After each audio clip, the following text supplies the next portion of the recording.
A paz do Senhor, meu querido e minha querida, tudo bem com você?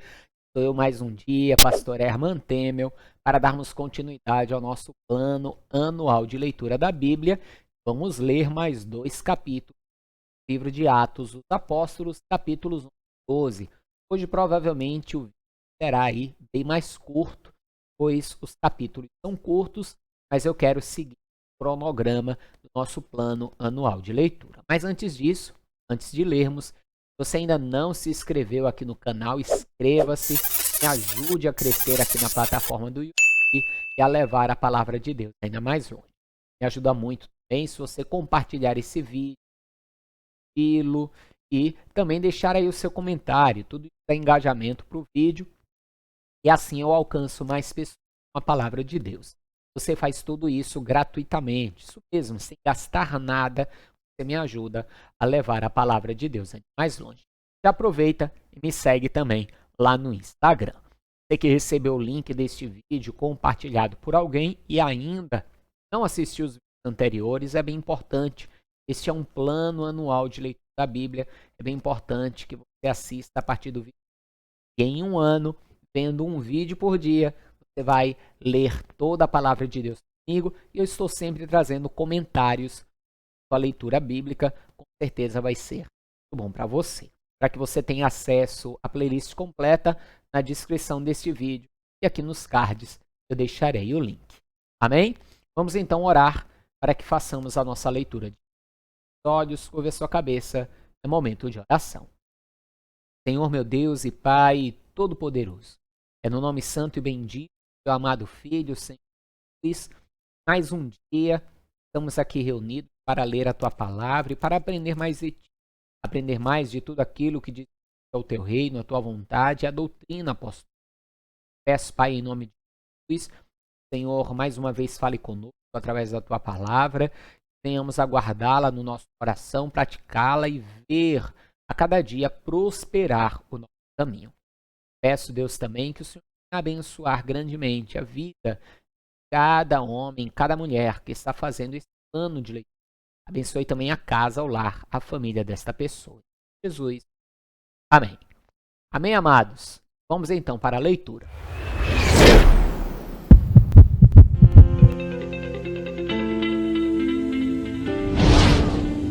E aconteceu que os demais apóstolos e irmãos que estavam na Judéia ouviram falar que os gentios também haviam recebido a palavra de Deus. Assim, quando Pedro subiu a Jerusalém, os que eram do partido dos crentes circuncisos o criticaram, argumentando: entraste na casa de homens incircuncisos e ainda comeste com eles. Então Pedro começou a fazer-lhes um relato claro e ordenado de como tudo havia ocorrido. Lembre que, a princípio, até o Pedro teve relutância ao ver descer ali a visão que ele teve. Mas Deus foi muito claro que existia ali um propósito e era para Pedro ir com aqueles homens. Pedro entendeu então e o Senhor estava lhe mostrando que diante da fé não há ninguém impuro, não há ninguém indigno, porque na verdade todos somos indignos da salvação. Mas o sacrifício de Jesus foi feito para todos que nele creem. Lembre, o que mais Jesus combatia os fariseus era justamente a religiosidade. E estava aqui em perigo justamente que o cristianismo começasse envolto de toda a religiosidade do judaísmo. Como hoje, infelizmente, vemos em muitos ministérios cristãos ainda muita religiosidade, muitas coisas que eu tenho certeza que não agradam ao Senhor Jesus. Mas continue. Eu estava em oração na cidade de Jope e num súbito êxtase tive uma visão. Algo parecido com um grande lençol descia debaixo do céu, preso pelas 4 pontas até chegar bem perto de mim. Olhei para dentro dele e observei que havia ali quadrúpedes da terra, animais selvagens, répteis e aves do céu. Em seguida, ouvi uma voz que me ordenava: levanta-te, Pedro, sacrifica e come. Ao que eu imediatamente repliquei: de modo nenhum, Senhor, pois jamais entrou em minha boca algo profano ou imundo. Porém, a voz falou do céu pela segunda vez: não considereis impuro o que Deus purificou. Isso aconteceu por 3 vezes seguidas, e tudo tornou a recolher-se ao céu. Naquele momento, os 3 homens que foram enviados por Cornélio chegaram em frente à casa onde eu estava hospedado. E o Espírito revelou-me que não hesitasse em acompanhá-los. Estes 6 irmãos também foram comigo, e entramos na casa daquele homem. Ele nos contou como um anjo e aparecera em pé no recinto de sua casa e lhe ordenara: envia homens a Jope e manda buscar Simão, também chamado Pedro. Ele te transmitirá uma mensagem por meio da qual serás salvo tu e toda a tua casa. Assim que comecei a pregar, o Espírito, num instante, sobreveio a eles, da mesma maneira como veio sobre nós no princípio. E naquele momento lembrei-me do que o Senhor me havia dito: João, de fato, batizou com água. No entanto, vós sereis batizados com o Espírito Santo. Portanto, se Deus lhes concedeu o mesmo dom que dera igualmente a nós ao crermos no Senhor Jesus Cristo, quem era eu para pensar em contrariar a Deus? Diante do que for exposto, ninguém apresentou qualquer outra objeção e passaram a glorificar a Deus, exclamando: sendo assim, Deus concedeu até mesmo aos gentios o arrependimento para a vida. Aqui está a grande diferença dos judeus convertidos para os fariseus. Mesmo diante de todos os sinais e prodígios que Jesus fez, e os discípulos também faziam, eles continuavam com a sua dura cerviz. Já aqui, diante do testemunho de Pedro e daqueles homens, daquilo que havia acontecido, na hora, aqueles homens, sem hesitar, aceitaram aquilo e entenderam que esse era o propósito de Deus. Ou seja, verdadeiramente eles eram judeus convertidos, não eram mais os religiosos de antes. Continue. Então, os que haviam sido dispersos por causa da perseguição desencadeada com a execução de Estevão, se espalharam até a Fenícia, Chipre e Antioquia, não divulgando a mensagem a ninguém além dos judeus. Alguns deles, entretanto, eram de Chipre e de Cirene, e que chegaram até Antioquia, pregaram também aos gregos, apresentando-lhes o evangelho do Senhor Jesus. A mão do Senhor estava com eles, e muitos creram e se converteram ao Senhor. Assim que a notícia desse fato chegou ao conhecimento da igreja em Jerusalém, eles decidiram enviar Barnabé a Antioquia. Tendo ele chegado e vendo a graça de Deus, alegrou-se e encorajava a todos para que permanecessem fiéis ao Senhor com firmeza de coração. Ele era um homem bom, cheio do Espírito Santo e de fé, e uma multidão considerável de pessoas foi acrescentada ao Senhor. E aconteceu que Barnabé decidiu viajar para Tarso, a fim de encontrar-se com Saulo. E assim que o achou, levou-o consigo para Antioquia. Então, durante 1 ano completo, Barnabé e Saulo se reuniram com aquela igreja e ensinaram a muita gente. Em Antioquia, os discípulos foram, pela primeira vez, chamados cristãos. Que bênção, né? Pela primeira vez, eles são chamados então de cristãos, ou seja, aqueles que são semelhantes a Cristo. O alvo estava sendo atingido, o evangelho estava sendo pregado, pessoas estavam se convertendo e buscando a imagem de Cristo, a semelhança de Cristo. E é isso que nós precisamos ser, pessoas que os de fora, olhando para nós, nos chamem de cristãos. Bem? Continue. E assim que o achou, levou-o consigo para Antioquia. Então, durante um ano completo, Barnabé e Saulo se reuniram com aquela igreja e ensinaram a muita gente. E em Antioquia os discípulos foram pela primeira vez chamados cristãos. Naqueles dias desceram alguns profetas de Jerusalém para Antioquia. Um deles, chamado Ágapo, levantou-se e pelo Espírito predisse que uma grande fome assolaria a todo o mundo romano, o que de fato veio a ocorrer nos dias do reinado de Cláudio. Então, os discípulos, cada um segundo as suas possibilidades, resolveram providenciar ajuda para os irmãos que viviam na Judéia. E assim o fizeram, enviando suas ofertas aos presbíteros pelas mãos de Barnabé e Saulo. Veja que aqui a comunidade já estava mais organizada. Foram levantados ali os diáconos, já temos presbíteros, missionários, os apóstolos.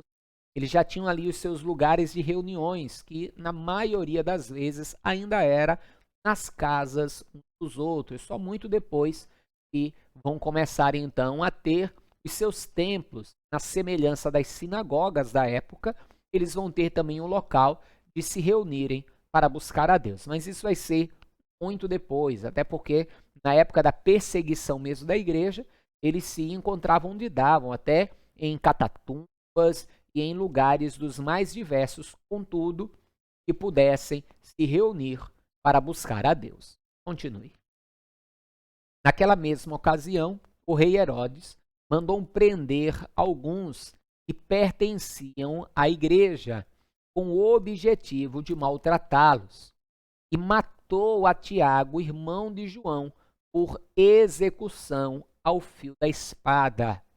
Observando que essa atitude agradava aos judeus, prosseguiu ordenando também a prisão de Pedro durante a festa dos pães sem fermento ou durante a Páscoa. Tendo-o prendido, mandou que fosse jogado ao cárcere e determinou que fosse vigiado por 4 escoltas, com 4 soldados cada uma. Herodes tinha a intenção de apresentá-lo em julgamento público logo após a Páscoa. Assim, Pedro estava detido no cárcere, mas a igreja orava fervorosamente a Deus a favor dele. Veja, Pedro estava preso na cadeia. Depois da festa da Páscoa, ele seria apresentado para ser morto, como Tiago foi, e a igreja em si não havia nada humanamente, naturalmente, que pudesse fazer. Então, eles fizeram aquilo que podiam fazer, e o que era orar. Colocaram unânimes e fervorosos na oração em favor da vida de Pedro. Continue. E aconteceu que na noite anterior ao dia em que Herodes pretendia submetê-lo a julgamento, Pedro estava dormindo entre 2 soldados, com algemas presas às 2 correntes, e as sentinelas guardavam o cárcere diante da porta. Veja só, Pedro no dia seguinte ia ser apresentado para ser julgado e condenado à morte. E o que ele estava fazendo? Dormindo. É a paz de quem sabe que tem a sua vida nas mãos de Deus. Pedro sabia que se ele tivesse de ser livre, ele seria. Também se ele tivesse de morrer, ele morreria, como Tiago morreu e como Jesus, o próprio Jesus morreu, como Estevão morreu. Não que Pedro não orou, não buscou a Deus, lógico que ele orou, a igreja estava em contínua oração, mas Pedro estava em paz, sabendo que o seu futuro estava nas mãos de Deus. Continue. Subitamente, surgiu um anjo do Senhor, e sua luz resplandeceu na prisão. Então o anjo tocou ao lado de Pedro e o fez acordar, ordenando: levanta-te depressa. E em seguida as algemas caíram dos punhos de Pedro. E o anjo continuou a orientá-lo: veste a tua roupa e calça as sandálias. E Pedro assim o fez. Disse-lhe ainda o anjo: põe a tua capa e segue-me. Ao sair, Pedro seguiu, mesmo sem saber que o que estava acontecendo por meio do anjo era de fato real, pois lhe parecia fruto de uma visão. Ou seja, Pedro achava que estava tendo uma visão, como ele teve lá em Jope, a respeito de Cornélio. Ele achava que era uma visão que ele estava tendo. Todavia, passaram a primeira e a segunda sentinela e chegaram ao portão de ferro, que dava acesso à cidade. Esse se abriu por si mesmo para eles e passaram. Tendo saído, caminharam ao longo de uma rua e, de repente, o anjo se afastou dele. Foi quando Pedro caiu em si e disse: agora entendo, sem qualquer sombra de dúvidas, que o Senhor enviou seu anjo e me libertou das mãos de Herodes e de tudo o que o povo judeu tramava contra mim. Aleluia. Nós vamos ver em Hebreus que os anjos, eles são espíritos ministradores de Deus, que são enviados à terra para servir aqueles que hão de herdar a salvação. Todos nós que somos herdeiros da salvação, Deus envia à terra anjos em nosso favor, para nos servir, para nos dar livramento, para nos ajudar. Continue a leitura.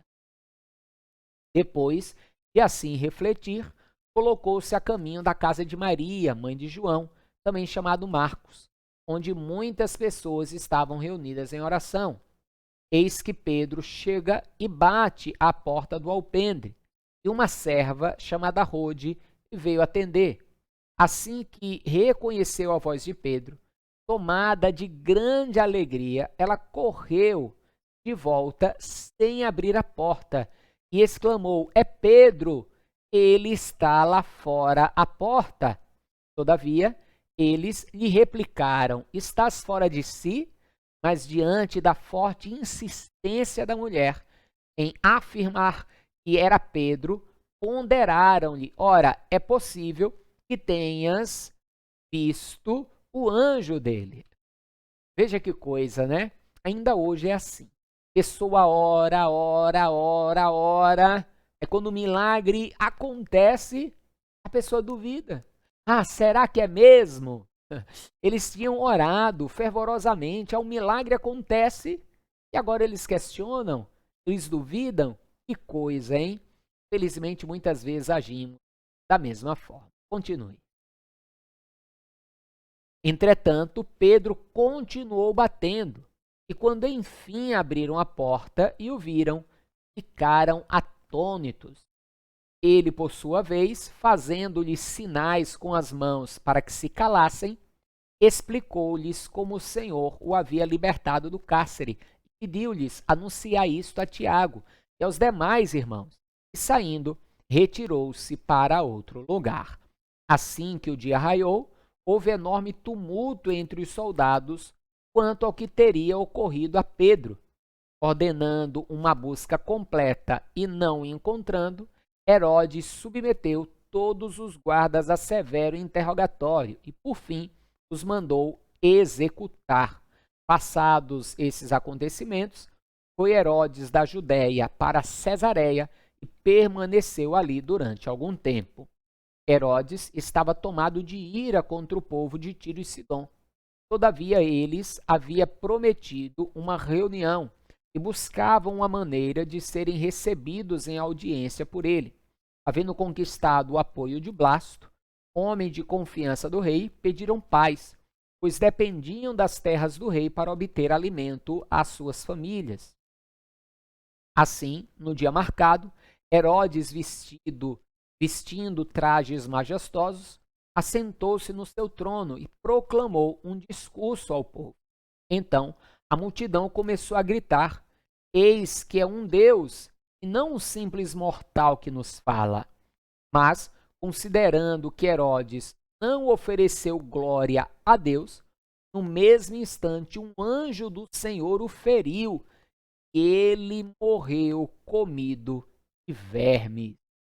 Entretanto, a palavra de Deus continuava a espalhar-se por toda parte, multiplicando-se. E havendo concluído sua missão, Barnabé e Saulo voltaram de Jerusalém, levando consigo João, também conhecido por seu segundo nome, Marcos. Amém, amados? Que maravilha, hein? Verdadeiramente Deus envia o seu anjo. E aí o fim de Herodes qual foi? Aceitou ser chamado de Deus, ao invés de dar glórias a Deus, e acabou morrendo comido de bicho. E a obra do evangelho continuou. E por mais que ao longo da história, inclusive ainda hoje, exista tanta perseguição contra o evangelho, principalmente em países de ditaduras, países comunistas e socialistas, como existe tanta perseguição, mas ainda assim o evangelho continua ganhando pessoas todos os dias, continua crescendo, porque é obra de Deus. O homem não é capaz de parar lá. Amém, amados? Vamos ficando por aqui no nosso vídeo de hoje. Amanhã estaremos de volta dando continuidade à nossa leitura. Não esqueça, você pode mandar aí o seu pedido de oração ou até mesmo dúvidas que você tem aí da palavra de Deus. E se puder, me ajude também, faça um Pix, faça uma oferta, me ajude a continuar pregando o Evangelho, pregando a palavra do Senhor. Amém? Vou deixar um vídeo aí para você poder assistir. Depois desse, inclusive o vídeo da palavra que foi ministrada ontem, isso mesmo, ontem, dia 20 de julho, palavra que foi ministrada. Não sei que dia você está assistindo esse vídeo, mas no dia 20 de julho de 2021, eu ministrei uma palavra muito importante numa live. Eu vou deixar aí anexado, se você não assistiu, para que você possa assistir. Amém? Um forte abraço, a paz do Senhor, até amanhã e viva Ele, viva Jesus!